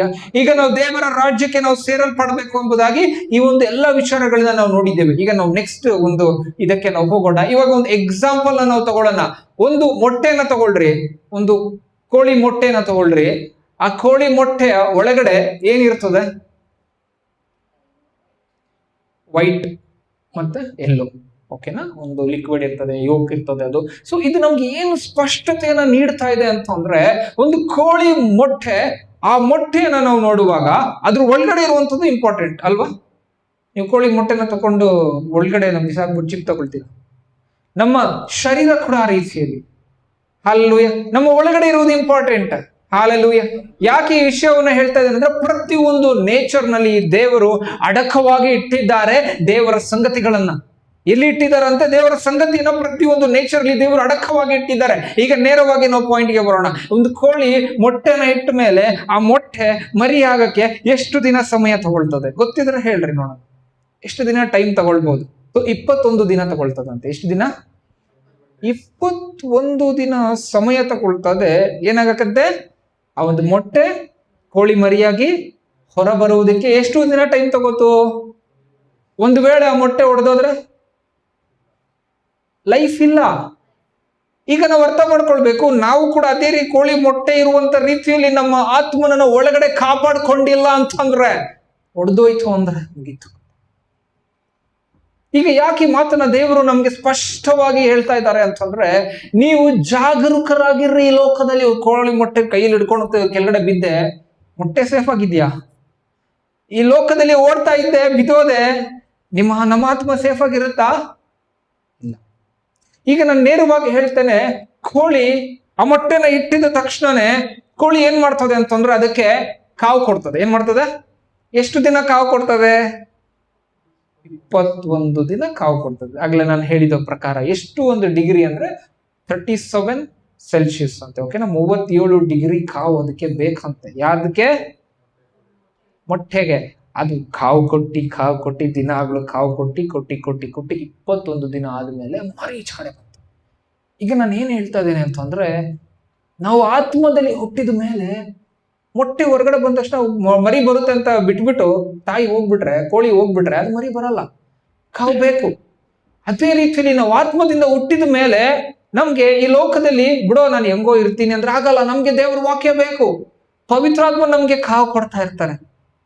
ಅವ್ರ ಕೆಳಗಡೆ ಇಟ್ಕೊಂಡು ಪವಿತ್ರಾತ್ಮ ನಮ್ಗೆ ಕಾವು ಕೊಡ್ತಾ ಇರ್ತಾರೆ. ಯಾಕೆ ಅಂದ್ರೆ ಈ ಲೋಕದಲ್ಲಿ ಹೋಗಿ ನೀನು ಒಡೆದೋಗ್ಬಾರ್ದು, ಈ ಲೋಕದಲ್ಲಿ ನೀನು ಹೋಗಿ ಸ್ಪಾಯಿಲ್ ಆಗ್ಬಾರ್ದು, ನೀನ್ ನನ್ನ ಜೊತೆ ಇರು. ಪವಿತ್ರಾತ್ಮ ಎಷ್ಟು ನಿಮ್ಮನ್ನ ಒಳಗಡೆ ಇಟ್ಕೊಂಡು ಕಾವು ಕೊಡ್ತಾರೆ. ಯಾಕೆ ಅಂತಂದ್ರೆ ನಿನ್ನ ಒಳಗಡೆ ಇರುವಂತಹ ವ್ಯಕ್ತಿ ಹೊರಗಡೆ ಬರಬೇಕು. ಅದು ಕೋಳಿ ಮರಿ ಜಸ್ಟ್ ಒಂದು ಎಕ್ಸಾಂಪಲ್ ಅಷ್ಟೇ. ಆದ್ರೆ ನಿಮ್ಮ ಒಳಗಡೆ ಆತ್ಮನ ಬಗ್ಗೆ ನಾನು ಹೇಳ್ತಾ ಇದ್ದೇನಲ್ಲ, ಆ ಆತ್ಮನು ಬಲ ಹೊಂದಿ ಒಂದು ಹೊಸ ವ್ಯಕ್ತಿಯಾಗಿ ಹೊರಗಡೆ ಬರಬೇಕು ನಿಮ್ಮಿಂದ ಅಂತಂದ್ರೆ ನೀವು ಪವಿತ್ರ ಆತ್ಮನ ಕಾವ್ನಲ್ಲಿ ಇರ್ಬೇಕು. ಹಾಲೆಲೂಯ. ಕೋಳಿ ಎಷ್ಟು ದಿನ ಕಾವು ಕೊಡ್ಬೋದು? ಆ ಕೋಳಿ ಗೊತ್ತಿರಲ್ಲ, ಅಯ್ಯೋ 1 ದಿನ 2 ದಿನ 3 ದಿನ 4 ದಿನ ಎಣ್ಸ್ಕೊಂಡು 21 ದಿನಕ್ಕೆ ಬೇಜಾರ, 20 ದಿನದಲ್ಲಿ ಬಿಟ್ಬಿಟ್ರೆ 1 ದಿನ ಎಕ್ಸ್ಟ್ರಾ ಕೊಟ್ಟಿದ್ರೆ ಕೋಳಿ ಮರಿ ಹೊರಗಡೆ ಬರುತ್ತೆ. ಹಾಲೆಲೂಯ. ಈ ರೀತಿ ಸಂಗತಿಗಳು ಯಾಕೆ ನಮ್ಗೆ ದೇವರ ಆತ್ಮ ತಿಳಿಸ್ಕೊಡ್ತಾ ಇದ್ದಾರೆ ಅಂತಂದ್ರೆ 21 ನಂಬರ್ ಏನನ್ನ ಸೂಚನೆ ಮಾಡ್ತದಂದ್ರೆ 21 ದಿನದ ಪ್ರಾರ್ಥನೆ ಕುರಿತಾಗಿ ಹೇಳ್ತಾ ಇರೋದನ್ನ ನಾವು ನೋಡ್ಕೊಳ್ಬಹುದಾಗಿದೆ. ದಾನಿಯೇಲನ ಪ್ರವಾದನೆ ಗ್ರಂಥ, ಪರಸ್ಯ ಅರಸನಾದ ದಿವ್ಯಪಾಲಕನು 21 ದಿವಸ ನನ್ನನ್ನು ತಡೆಯಲು ಇಗೋ ಪ್ರಧಾನ ದಿವ್ಯಪಾಲಕರೊಬ್ಬನು ಆದ ಮಿಖಾಯೇಲನು ನನ್ನ ಸಹಾಯಕ್ಕೆ ಬಂದನು. ಇಲ್ಲಿನ ವಾಕ್ಯ ನಾವು ನೋಡುವಾಗ 21 ದಿವಸ ಸತತವಾಗಿ ದಾನಿಯೇಲನು ಒಂದು ವಿಷಯಕ್ಕಾಗಿ ಪ್ರಾರ್ಥಿಸ್ತಾ ಇದ್ದಾನೆ ಅಂತೆ. ಈಗ ನಾವು ಈ ಒಂದು ವಿಷಯದ ಕುರಿತಾಗಿ ನಾವು ಅರ್ಥ ಮಾಡ್ಕೊಳ್ರೆ 21 ದಿವಸ ನಾವೇನ್ ಮಾಡ್ಬೇಕಂತೆ, ಇಲ್ಲಿ ದಾನಿಯೇಲನು 21 ದಿವಸ ಸತತವಾಗಿ ಪ್ರಾರ್ಥನೆ ಮಾಡಿದ್ದಾನೆ. ಈಗ ನಾನು ಏನ್ ಹೇಳಲಿಕ್ಕೆ ಇಷ್ಟಪಡ್ತಾ ಇದ್ದೇನೆ ಅಂತಂದ್ರೆ, ನಮ್ಮ ಒಂದು ಆತ್ಮ, ನಮ್ಮ ಒಳಗಡೆ ಇರುವಂತ ಒಂದು ಆತ್ಮ, ಒಂದು ಸ್ಪಿರಿಟ್, ಅವರು ಪವಿತ್ರ ಆತ್ಮದಿಂದ ಬಲಗೊಳ್ಬೇಕು. ಹಾಲೆಲೂಯ. 21 ದಿನ ಸತತವಾಗಿ ಮಾಡುವಂತ ಒಂದು ಕಾರ್ಯ ಏನು ಅಂತಂದ್ರೆ, ಈಗ ನಾವು ನೋಡ್ಕೋಬಹುದು 7 7 7 3 ಅಂದ್ರೆ 21 ಅಂತ ಬಂತಂದ್ರೆ 3 ವಾರ ನಾವು ಏನಾದ್ರೂ ಒಂದು ವಿಷಯ 3 ವಾರ ಕಂಟಿನ್ಯೂಸ್ ಆಗಿ ಮಾಡಿದ್ರೆ ಅದಾದ್ಮೇಲೆ ನೆಕ್ಸ್ಟ್ 22ನೇ ದಿನ ಏನಿರ್ತದೆ ಅಲ್ವಾ, ಅದು ಏನಾಗ್ತದಂದ್ರೆ ನಾರ್ಮಲ್ ಆಟೋಮೆಟಿಕ್ ಆಗಿ ಅದೇನಾಗಿರ್ತದಂತೆ, ಅದು ನಮ್ಗೆ ಅಭ್ಯಾಸವಾಗಿ ಬಿಡ್ತದೆ. ಹಾಗೆ ನಾವು ನೋಡ್ಕೊಳ್ಬಹುದಾಗಿದೆ. ದಾನಿಯೇಲನು ಏನು 21 ದಿನ ಪ್ರಾರ್ಥನೆ ಮಾಡ್ತಾ ಇದ್ರು, ಅವರು ಸತತವಾಗಿ ಪ್ರಾರ್ಥನೆ ಮಾಡ್ತಾ ಇದ್ರು. ಇವ್ರು ಮಾಡಿರುವಂತ ಪ್ರಾರ್ಥನೆ ಮೊದಲನೇ ದಿನಾನೇ ದೇವರಿಗೆ ಮುಟ್ಟಿತ್ತು, ಆದ್ರೆ ಅಲ್ಲಿಂದ ಉತ್ತರ ಬರಲಿಲ್ಲ. ಉತ್ತರ ಬರುವಾಗ ಅಲ್ಲಿ ಏನಾಯ್ತಂತಂದ್ರೆ ಒಂದು ದುರಾತ್ಮನು, ಪರಸ್ಯ ಪಾಲಕನು ಬಂದು ಅದನ್ನ ತಡಿತಾ ಇದ್ದಾನೆ. ಯಾಕೆ?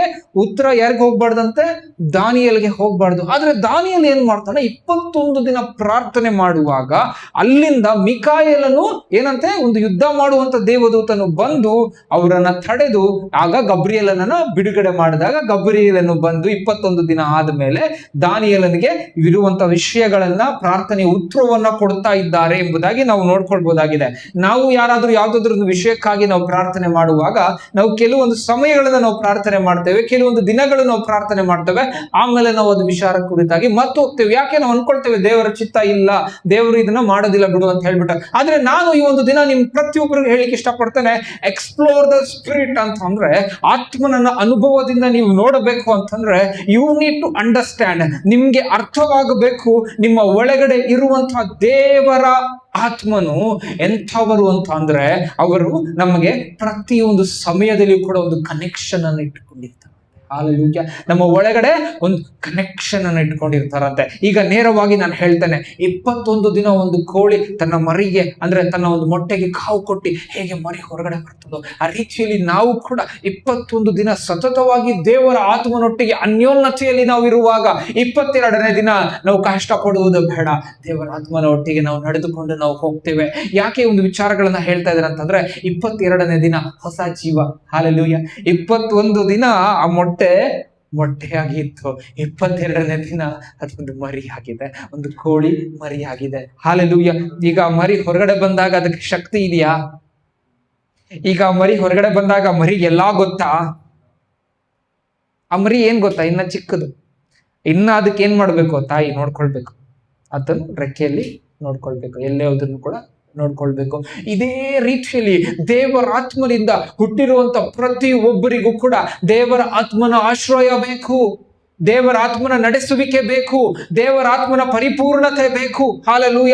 ಯಾವಾಗ ನಾವು ದೇವರ ಆತ್ಮನಿಂದ ತುಂಬಿಸಲ್ಪಟ್ಟಿ ಇರ್ತೇವೋ ಅವಾಗಲೇ ನಮ್ಗೆ ದೇವರ ಆತ್ಮನ ವಿಚಾರಗಳು ಗೊತ್ತಾಗ್ತದೆ. ಹಾಲೆಲೂಯ. ಈ ಲೋಕದ ವಿಚಾರಗಳು ಹೀಗೆ ತೋರಿಸಿದೆ, ದೇವರ ಆತ್ಮನ ವಿಚಾರಗಳು ಹೀಗೆ ತೋರಿಸ್ತದೆ. ಲೋಕದ ವಿಚಾರಗಳು ಹೀಗೆ ಅಂದ್ರೆ ದೇವರ ಆತ್ಮನ ವಿಚಾರಗಳು ಹೀಗೆ, ಯಾವತ್ತಿಗೂ ಕೂಡ opposite, reverse, different. Hallelujah. Hallelujah. Anti clock. ಇವತ್ತಿಗೂ ಕೂಡ don't apply the pattern of this world. ಈ ಲೋಕ ಸಂಬಂಧವಾದ ವಿಚಾರಗಳಲ್ಲಿ ನಿಮ್ಮ ಮನಸ್ಸುಗಳನ್ನ ಇಡಬೇಡ್ರಿ, ದೇವರ ಸಂಬಂಧವಾದ ವಿಚಾರಗಳಲ್ಲಿ ನಿಮ್ಮ ಮನಸ್ಸನ್ನ ಇಡ್ರಿ. ಹಾಲೆಲೂಯ. ಯಾಕೆ ಈ ವಿಚಾರಗಳನ್ನ ದೇವರು ನಮ್ಮ ಬಳಿಗೆ ತೆಗೆದುಕೊಂಡು ಬರ್ತಾ ಇದ್ದಾರೆ ಅಂತಂದ್ರೆ, you have a different assignment. ನಿಮ್ಗೆ ಒಂದು ವಿಶೇಷವಾದಂತಹ ಕರೆಯುವಿಕೆ ಇದೆ. ಹಾಲೆಲೂಯ. ಏನಿದೆ ಅಂತೆ? ಒಂದು ವಿಶೇಷವಾದಂತ ಕರೆಯುವಿಕೆ ಇದೆ. ಹಾಲೆಲೂಯ. ನನ್ಗೆ ಗೊತ್ತಿಲ್ಲ 5 ವರ್ಷ ಆದ್ಮೇಲೆ ಏನಾಗ್ತದೆ ಅಂತ, ದೇವರಿಗೆ ಗೊತ್ತು 5 ವರ್ಷ ಆದ್ಮೇಲೆ ಏನಾಗ್ತದೆ ಅಂತ. ಅದಕ್ಕೆ ದೇವರು ಸಿದ್ಧಪಡಿಸ್ತಿದ್ದಾರೆ. ಹಾಲೆಲೂಯ. ನಿಮ್ಮ ಜೀವಿತದಲ್ಲಿ ದೇವರಿಗೆ ಗೊತ್ತು ಏನಾಗ್ತದೆ ಅಂತ. ಅದಕ್ಕೆ ದೇವರು ಹೇಳ್ತಾ ಇದ್ದಾರೆ, ಎಕ್ಸ್ಪ್ಲೋರ್ ದ ಸ್ಪಿರಿಟ್. ಆತ್ಮನನ್ನ ಅನುಭವದಿಂದ ತಿಳಿದುಕೊಳ್ರಿ. ಹಾಲೆಲೂಯ. ನಾವು ಏನನ್ನ ತಿಳಿದುಕೊಳ್ಬೇಕಂತೆ? ನಮ್ಮ ಆತ್ಮನನ್ನ ತಿಳಿದುಕೊಂಡ ಮೇಲೆ ಪವಿತ್ರ ಆತ್ಮನ ಒಟ್ಟಿಗೆ ನಾವು ನಡಿಬೇಕಂತೆ. ಹಾಲೆಲೂಯ. ಯಾಕೆ ಈ ಸಂಗತಿಗಳನ್ನ ದೇವರು ಹೇಳ್ತಾ ಇದ್ದಾರೆ ಅಂತಂದ್ರೆ, ನಾವು ಒಂದು ಚಿಕ್ಕ ಒಂದು ಎಕ್ಸಾಂಪಲ್ ಏನಂತಂದ್ರೆ, ಒಂದು ಕೋಳಿಯ ಮೊಟ್ಟೆಯಿಂದ ನಾವು ನೋಡ್ಕೊಳ್ಬಹುದು ಹೇಗೆ ದೇವರು ಪ್ಲಾನ್ ಮಾಡಿದ್ದಾರೆ ಪ್ರತಿಯೊಂದನ್ನ ಅಂತ. ಹಾಲೆಲೂಯ. ಈ ನೇಚರ್ ನಲ್ಲಿ ನಾವು ನೋಡುವಂತ ಪ್ರತಿಯೊಂದೊಂದು ವಿಚಾರಗಳನ್ನ ದೇವರು ಆತ್ಮೀಕ ಜೀವಿತದಲ್ಲಿ ಒಂದು ಕನೆಕ್ಷನ್ ಅನ್ನ ಇಟ್ಟು ಈ ಲೋಕದಲ್ಲಿ ಅದನ್ನ ಉಂಟು ಮಾಡಿದ್ದಾರೆ. ಈ ಲೋಕದಲ್ಲಿ ನಾವು ಏನೇನನ್ನ ನಾವು ನೋಡ್ತೀವೋ ಅದು ಕೂಡ ಪರಲೋಕದಲ್ಲಿ, ಅದು ಆತ್ಮಿಕ ಒಂದು ಜೀವಿತದಲ್ಲಿ ಹಾಗೆ ಕಾರ್ಯ ಮಾಡ್ತದೆ. ಒಂದು ದೇವರ ವಾಕ್ಯ ಒಂದು ಬೀಜ ಇದ್ದಂತೆ. ನನ್ನ ದೇವರ ವಾಕ್ಯ ನಿಮ್ಗೆ ಹೇಳಿದಾಗ ಅದು ನಿಮ್ಮಲ್ಲಿ ಫಲ ಕೊಡ್ಬೇಕು ಅಂತಂದ್ರೆ ಅದಕ್ಕೆ ಏನ್ ಬೇಕಂತೆ? ಒಳ್ಳೆ ನೆಲ ಬೇಕು, ನೀರು ಬೇಕು, ಮತ್ತೆ ಇನ್ನೇನು ಬೇಕು? ಬೆಳಕು ಬೇಕು, ಸೂರ್ಯನ ಬೆಳಕು ಬೇಕು. ಇದು ಎಲ್ಲ ಇದ್ರೇನೆ ಅದು ಫಲ ಬರ್ತದೆ. ಹಾಲೆಲೂಯ. ಅದು ಇಲ್ಲ ಅಂದ್ರೆ ಆ ಒಂದು ಇದು ಬೀಜ ಅಲ್ಲಿ ಕೆಲಸ ಮಾಡೋದಿಲ್ಲ, ಅದು ಬೆಳೆಯೋದಿಲ್ಲ. ಒಂದು ವೇಳೆ ಅಲ್ಲಿ ತಡೆಗಳಿದ್ರೆ, ಮುಳ್ಳು ಗಿಡಗಳಿದ್ರೆ ಅದು ಬೆಳೆಯೋದಿಲ್ಲ. ಯಾಕೆ ದೇವರು ಪ್ರಕೃತಿಯಲ್ಲಿ ಪ್ರತಿಯೊಂದನ್ನು ಅಡಗಿಸಿಟ್ಟಿದ್ದಾರೆ ಅಂತಂದ್ರೆ, ತನ್ನ ಒಂದು ರಾಜ್ಯದ ವಿಚಾರ ಕುರಿತಾಗಿ ಯಾರಿಗೂ ಕೂಡ ಸುಲಭವಾಗಿ ಅರ್ಥ ಆಗ್ಲಿ ಅಂತ ದೇವರು ಪ್ರಕೃತಿಯಲ್ಲಿ ಏನಿಟ್ಟಿದ್ದಾರಂತೆ? ಇಡೀ ಸುವಾರ್ತೆಯನ್ನ ಇಟ್ಟಿದ್ದಾರೆ. ಹಾಲೆಲೂಯ. ಒಂದು ಜ್ಞಾನ ಇಲ್ಲದವ್ರಿಗೂ ಕೂಡ, ಜ್ಞಾನ ಇರುವಂತವ್ರಿಗೆ ಕೂಡ ಆಶ್ಚರ್ಯ ಬೀಳುವಂತೆ ದೇವರು ತನ್ನ ಕಾರ್ಯವನ್ನ ಮಾಡುವಂತವರಾಗಿದ್ದಾರೆ. ಅದಕ್ಕೆ ನಮ್ಮ ಒಳಗಡೆ ದೇವರ ಆತ್ಮನ ಏನ್ ಹೇಳ್ತಾ ಇದಾರೆ ಅಂತಂದ್ರೆ, ಎಕ್ಸ್ಪ್ಲೋರ್ ದ ಸ್ಪಿರಿಟ್. ಹಾಲೆಲೂಯ. ಆತ್ಮನನ್ನ ನಾವೇನ್ ಮಾಡ್ಬೇಕಂತೆ? ಅನುಭವದಿಂದ ನಾವು ನೋಡ್ಬೇಕಂತೆ. ಯಾಕೆ ದೇವರ ಆತ್ಮನನ್ನ ಅನುಭವ ಮಾಡ್ಬೇಕು ಅಂತಂದ್ರೆ, ಇದು ನಮ್ಮ ಒಂದು ಕೆಲಸ, ನಮ್ಮ ಒಂದು ಜವಾಬ್ದಾರಿ. ಹಾಲೆಲೂಯ. ಈ ಲೋಕದಲ್ಲಿ ನಾವು ಮುಳಿಗೂ ಹೋಗ್ಬಾರ್ದು, ಈ ಲೋಕದಲ್ಲಿ ನಾವು ಕಳೆದು ಹೋಗಬಾರ್ದು ಅಂತಂದ್ರೆ ನಾವೆಲ್ಲಿರ್ಬೇಕಂತೆ? ಆತ್ಮನ ಒಟ್ಟಿಗೆ ನಾವು ಇರ್ಬೇಕಂತೆ. ಹಾಲೆಲೂಯ. ಎಷ್ಟು ಸಮಯ ನಾವು ಆತ್ಮನೊಟ್ಟಿಗೆ ಇರ್ತವೋ ಅಷ್ಟು ದೊಡ್ಡ ದೊಡ್ಡ ಕಾರ್ಯಗಳು ನಮ್ಮ ಜೀವಿತದಲ್ಲಿ ಆಗ್ತದೆ. ಹಾಲೆಲೂಯ. ಯಾಕೆ ದೇವರು ಸ್ಪಷ್ಟತೆಯಾಗಿ ನಮ್ಮ ಬಳಿ ಈ ಒಂದು ಮುಂಜಾನೆ ವೇಳೆಯಲ್ಲಿ ಮಾತಾಡ್ತಾ ಇದ್ದಾರೆ ಅಂತಂದ್ರೆ, ನೋಡ್ರಿ, ಒಂದು ದೊಡ್ಡ ಕಷ್ಟ ಬಂದ್ಬಿಡ್ತು ನಮ್ಗೆ ಲೈಫ್ ನಲ್ಲಿ. ಯಾರ ಬಳಿ ಹೋಗ್ತೇವೆ ನಾವು? ದೇವರ ಬಳಿ ಹೋದಾಗ ನಮ್ಗೆ ಎಷ್ಟು ಬೇಗ ಉತ್ತರ ಸಿಗ್ತದೆ? ಒಂದು ಎಕ್ಸಾಂಪಲ್, ಕೆಲವೊಂದು ಸಾರಿ ಬೇಗ ಸಿಗ್ತದೆ, ಕೆಲವೊಂದು ಸರಿ ಡಿಲೇ ಆಗ್ತದೆ. ಈಗ ನಾವು ಅರ್ಥ ಮಾಡ್ಕೊಂಡು, ದೊಡ್ಡ ಕಷ್ಟ ಬಂದ್ಬಿಟ್ಟಿದೆ ನಮ್ಮ ಲೈಫ್ ನಲ್ಲಿ, ಎಷ್ಟು ಬೇಗ ಉತ್ತರ ಸಿಗುತ್ತೆ? ಹೇಳ್ದಂಗೆ ಕರೆಕ್ಟ್ ಡಿಪೆಂಡ್ ಆಗತ್ತೆ. ಒಂದು ಸಾರಿ ಸಿಗುತ್ತೆ, ಒಂದು ಸಾರಿ ಸಿಗಲ್ಲ. ಒಂದು ಸಾರಿ ಸಿಗೋ ಟೈಮ್ ನಲ್ಲಿ ನಾವು ದೇವರಿಂದ ದೂರ ಇದ್ರೆ ಏನ್ ಗತಿ? ಏನ್ ಮಾಡ್ಬೇಕು ಇವಾಗ? ದೂರನೇ ಹೋಗ್ಬಾರ್ದು ಅಲ್ವಾ? ಹಾಲೆಲೂಯ. ಒಂದು ವೇಳೆ ನಮ್ಮ ಲೈಫ್ ನಲ್ಲಿ ದೊಡ್ಡ ಕಷ್ಟ ಬಂದ್ರೆ ಪರಿಹಾರ ಏನು ಅಂತಂದ್ರೆ, ಅನೇಕ ಜನರು ಯಾರ ಹತ್ರ ಹೋಗೋಣ, ಯಾರಿಗೆ ಫೋನ್ ಮಾಡೋಣ, ಯಾರ ಹತ್ರ ಹೋದ್ರೆ ಪರಿಹಾರ ಆಗತ್ತೆ? ಈಗ ಈ ಸಂಗತಿಗಳನ್ನ ನಾವು ಅರ್ಥ ಮಾಡ್ಕೊಳ್ಬೇಕು. ಒಂದು ದೊಡ್ಡ ಪ್ರಾಬ್ಲಮ್ ಹಿಜ್ಕೀಯನಿಗೆ ಬರ್ತದೆ. ಹಿಜ್ಕೀಯನು ಯಾರು ಅಂತಂದ್ರೆ ಯೆಹೂದ್ಯರ ಅರಸನು. ಯಾರು? ಹೆಜಕಾಯ. ಹಿಜ್ಕೀಯನ ಯೆಹೂದ್ಯರ ಅರಸನು, ಕಿಂಗ್ ಆಫ್ ಜ್ಯೂಸ್, ಜುಡಾ. ಇವನಿಗೆ ದೊಡ್ಡ ಪ್ರಾಬ್ಲಮ್ ಬರ್ತದೆ. ಸೆನೆಹೆರೀಬನ ಅಂತ ಅರಸನು ಬಂದು ಯೆರೂಸಲೇಮನ ಮುತ್ತಿಗೆ ಹಾಕುವಂತ ಒಂದು ಸಮಯದಲ್ಲಿ ಇಡೀ ಸೆನೆಹೆರೀಬನು, ಅಸೇರಿಯದ ಅರಸನು, ಎಲ್ಲಾ ಜನರನ್ನ ಕಾಂಕರ್ ಮಾಡಿರ್ತಾನೆ. ಎಲ್ಲ ಬೇರೆ ಅಕ್ಕಪಕ್ಕ ಇರುವಂತದನ್ನ ಕಾಂಕರ್ ಮಾಡಿರ್ತಾನೆ. ಯಹೂದವನ್ನ ಕಾಂಕರ್ ಮಾಡೋದಿಲ್ಲ, ಯೆರೂಸಲೇಮ್ನ ಕಾಂಕರ್ ಮಾಡ್ಲಿಕ್ಕಾಗ್ಲಿಲ್ಲ. ಆದ್ರೆ ಮೆಸೇಜ್ ಕಳಿಸ್ತಾನೆ. ಏನಂತ ಹೇಳ್ಬಿಟ್ಟು, ನೀವು ನಮ್ಮ ಕೈಯಿಂದ ತಪ್ಪಿಸ್ಕೊಳಕ್ಕಾಗಲ್ಲ ಅಂತ. ಎಷ್ಟು ದೊಡ್ಡ ಸೈನ್ಯ ಅವರಿಗೆ ಅಗೇನ್ಸ್ಟ್ ಆಗಿ ಬಂದಿರ್ತದೆ ಅಂತಂದ್ರೆ, ಹಿಜ್ಕೀಯನು ಮಾಡಿದಂತ ಕಾರ್ಯ ಏನು ಅಂತ ನಾವು ನೋಡ್ಕೊಳ್ಳೋಣ. ಒಂದು ಸಾರಿ ವಾಕ್ಯವನ್ನ ನಾವು ಓದ್ಕೊಳ್ಳೋಣ. 2ನೇ ಅರಸುಗಳು 19:1 ವಚನ ಓದ್ಕೊಳ್ಳೋಣ. ಹಿಜ್ಕೀಯನು ಅದನ್ನು ಕೇಳಿ ಬಟ್ಟೆಗಳನ್ನು ಹರಿದುಕೊಂಡು ಗೋಣಿ ತಟ್ಟನ್ನು ಕಟ್ಟಿಕೊಂಡು ಯೆಹೋವನ ಆಲಯಕ್ಕೆ ಹೋದನು. ಓಕೆ, ಏನಂತೆ? ಹಿಜ್ಕೀಯನು ಒಂದು ನ್ಯೂಸ್ ಅನ್ನ ಕೇಳ್ತಾನೆ. ಒಂದು ಬಹಳ ದೊಡ್ಡ ಒಂದು ಪ್ರಾಬ್ಲಮ್ ಬಂದಿದೆ ಅವನ್ಗೆ. ಅವನ್ ಏನ್ ಮಾಡ್ತಾ ಇದ್ದಾನೆ ಅಂತಂದ್ರೆ, ಬಟ್ಟೆಗಳನ್ನ ಹರಿದುಕೊಂಡು ಗೋಣಿ ತಟ್ಟನ್ನ ಕಟ್ಟಿಕೊಂಡು ಯೆಹೋವನ ಆಲಯಕ್ಕೆ ಹೋದನು. ಹಾಲೆಲೂಯ. ಈಗ ನಾವು ಅರ್ಥ ಮಾಡ್ಕೊಳ್ಬೇಕು, ಹಿಜ್ಕೀಯನು ದೇವರ ಆಲಯಕ್ಕೆ ಹೋಗ್ತಾ ಇದ್ದಾರೆ. ಓಕೆನಾ? ಇವನಿಗೆ ಬಂದಿರುವಂತ ಮೆಸೇಜ್ ತುಂಬಾ ಒಂದು ರೀತಿಯಲ್ಲಿ ತುಂಬಾ ಕಷ್ಟವಾಗಿರುವಂತದ್ದು.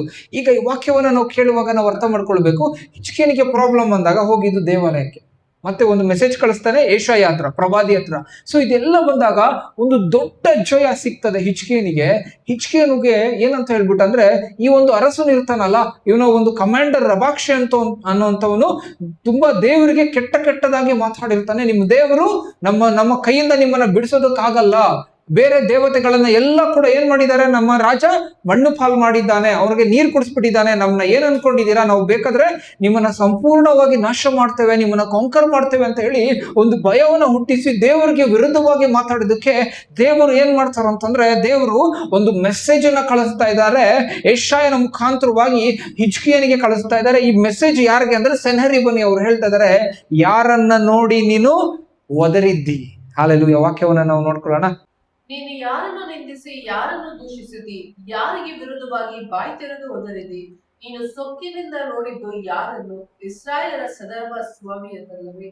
Okay, hallelujah. ಏನಂತೆ ಇಲ್ಲಿ ವಾಕ್ಯ ಹೇಳ್ತದೆ, ನೀನು ಯಾರನ್ನು ನಿಂದಿಸಿ ಯಾರನ್ನು ದೂಷಿಸಿದ್ದಿ, ಯಾರಿಗೆ ನೀನು ವಿರುದ್ಧವಾಗಿ ಮಾತಾಡಿ ಒದರಿದ್ದಿ ಬಾಯಿ ತೆರೆದು, ಸೊಕ್ಕಿನ ಕಣ್ಣಿನಿಂದ ನೋಡಿದ್ದು ಯಾರನ್ನ ಅಂತೆ, ಇಸ್ರಾಯೇಲರ ಸದಮಲ ಸ್ವಾಮಿಯಾದ ಯೆಹೋವನಲ್ಲವೇ. ಹಾಲೆಲೂಯಾ. ಮನುಷ್ಯನಿಗೆ ವಿರುದ್ಧವಾಗಿ ವ್ಯಕ್ತಿ ಮಾತಾಡಿಲ್ಲ, ದೇವರಿಗೆ ವಿರುದ್ಧವಾಗಿ ಮಾತಾಡ್ತಾ ಇದ್ದಾರೆ. ಅದಕ್ಕೆ ದೇವರು ಹೇಳ್ತಾ ಇದ್ದಾರೆ, ನೀನು ಯಾವ ದಾರಿಯಿಂದ ಬಂದೆ ಆ ದಾರಿಯಿಂದ ನಿನಗೆ ಮತ್ತೆ ಏನ್ ಮಾಡ್ತಾನಂತೆ, ನಿನ್ನನ್ನ ಮತ್ತೆ ಮೂಗುದಾರ ಹಾಕಿ ಹಿಂದಕ್ಕೆ ತೆಗೆದುಕೊಂಡು ಹೋಗ್ತೇನೆ ಅಂತ ದೇವರು ಯಾರು ಹೇಳ್ತಾರೆ, ಸೆನ್ಹೆರೀಬನಿಗೆ ಹೇಳ್ತಾ ಇದ್ದಾರೆ.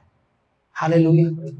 ಈ ಒಂದು ಜಯ ಹಿಜ್ಕೀಯನಿಗೆ ದೇವರು ಹೇಗೆ ಕೊಡ್ತಾರಂತಂದ್ರೆ, ಒಂದು ಕತ್ತಿ ಆಗ್ಲಿ, ಒಂದು ಬಾಣ ಆಗ್ಲಿ, ಒಂದು ಯಾವ್ದಾವ್ದು ಯುದ್ಧ ಮಾಡುವಂತದನ್ನ ಯಾವುದನ್ನು ಉಪಯೋಗ ಮಾಡ್ದಿರಾನೆ ದೇವರು ದೊಡ್ಡ ಜಯ ಕೊಟ್ಟು ಬಿಡ್ತಾರೆ ಇವ್ರಿಗೆ. ಹಾಲೆಲೂಯಾ. ಹಾಲೆಲೂಯಾ. ಹೆಂಗೆ ಜಯ ಕೊಡ್ತಾರೆ ನೋಡ್ಕೊಳ್ಳೋಣ. ಅದೇ ಒಂದು ಅಧ್ಯಾಯದಲ್ಲಿ 19ನೇ ಅಧ್ಯಾಯ 35ನೇ ಮುಂಚೆ ಓದ್ಕೊಳ್ಳೋಣ. ಅದೇ ರಾತ್ರಿಯಲ್ಲಿ ಯೆಹೋವನ ದೂತನು ಹೊರಟು ಬಂದು ಅಶ್ಶೂರ್ಯರ ಪಾಳ್ಯದಲ್ಲಿ 1,75,000 ಮಧ್ಯೆ ಸೈನಿಕರನ್ನು ಸಂಹರಿಸಿದರು.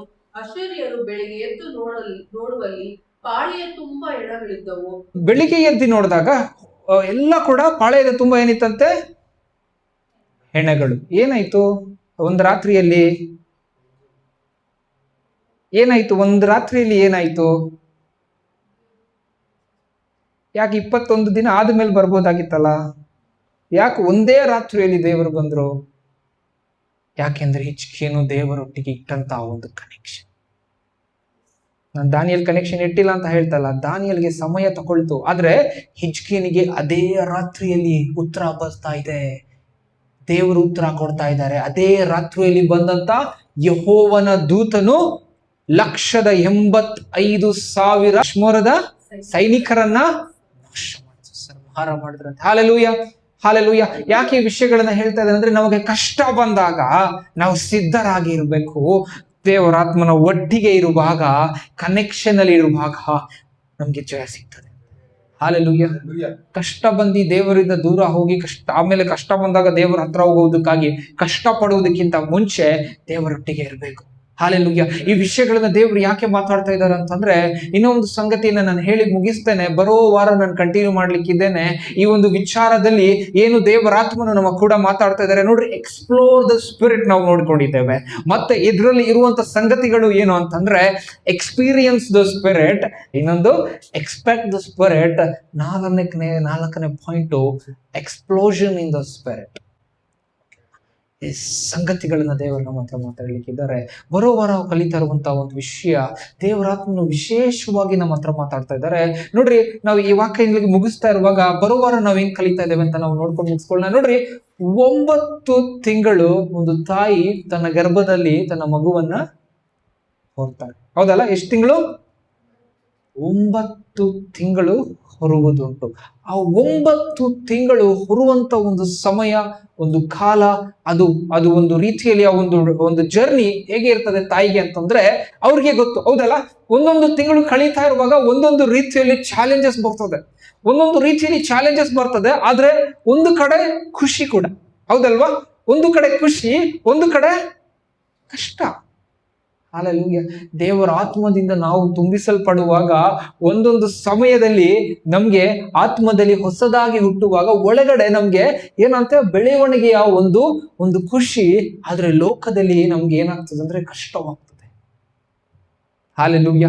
ಈ ಸಂಗತಿಗಳನ್ನ ಇಟ್ಟು ದೇವರು ನಮ್ಮ ಹತ್ರ ಏನ್ ಮಾತಾಡ್ಲಿಕ್ಕಿದ್ದಾರೆ ಅಂತಂದ್ರೆ, ಈ 9 ತಿಂಗಳಲ್ಲಿ ನಡೆಯುವಂತ ಆತ್ಮದ ವಿಚಾರಗಳು ಹೇಗೆ ತಾಯಿ ತನ್ನ ಹೊಟ್ಟೆ ಒಳಗಡೆ ಏನಂತ ಹೇಳ್ಬಿಟ್ಟು ಆ ಒಂದು ಕನ್ಸೀವ್ ಆಗಿರುವಂತ ಮಗುವಿನ ಕುರಿತಾಗಿ ಒಂದು ತಿಂಗಳು 2 ತಿಂಗಳು ಗೊತ್ತಾಗುವುದಿಲ್ಲ.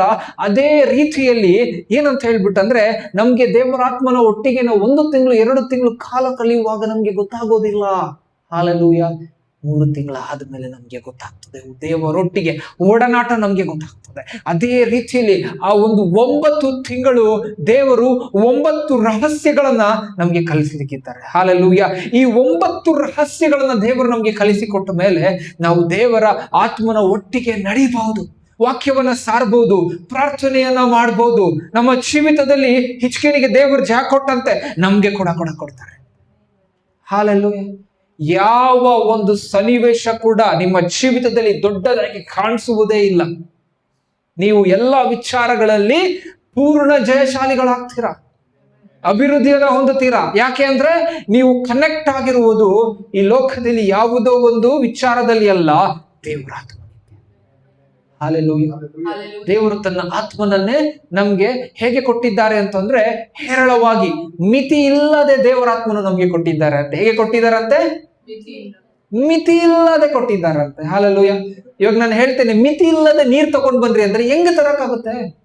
ಒಂದು ಏನಾದ್ರೂ ಕೊಡ್ಬೇಕು, ಬಾಟಲ್ ಕೊಡ್ಬೇಕು, ಒಂದು ಬಿಂದಿಗೆ ಕೊಡ್ಬೇಕು, ಒಂದು ಟ್ಯಾಂಕ್ ಕೊಡ್ಬೇಕು, ಅದ್ರಲ್ಲಿ ಮಿತಿ ಇರುವಷ್ಟು ತಗೊಂಡ್ ಬರ್ಬೋದು.